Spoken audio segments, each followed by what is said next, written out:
This is my voice. There are many like it, but this one is mine.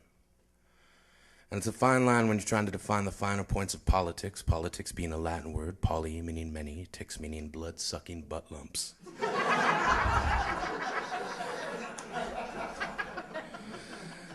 But too many live in countries where it's bullets instead of ballots, where gavels fall like mallets when held in the hands of those whose judgments can be bought as easily as children can be taught to covet.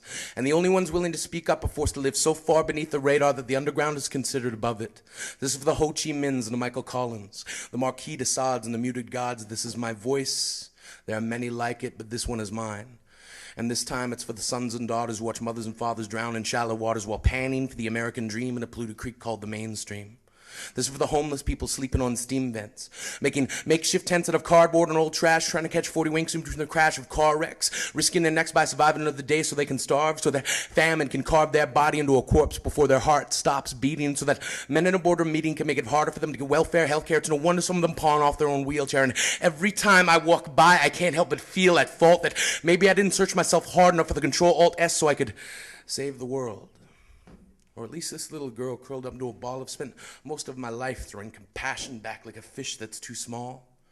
Got to cash in my reality checks, drop her some spare fantasies. Because I've got 3 separate degrees from different universities, but the most valuable thing I ever learned was to believe people when they say please. This is my voice. There are many like it, but this one is mine, and don't tell me there are no heroes. This is for them, the women and the men.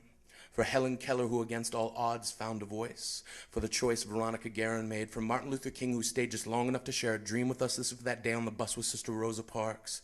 This is for the Joan of Arcs who believe even in the face of sparks becoming flame, the political game that Louis Riel refused to play. This is for the day the Dalai Lama finally goes home. For Dr. Jeffrey Wigand, who alone stared down big tobacco. For Nelson Mandela, who continues to go the extra mile. This is for the trial that finally found a man guilty of shooting Medgar Evers dead. For everything Malcolm X said, remembered by athletes who left the Olympics double-fisted.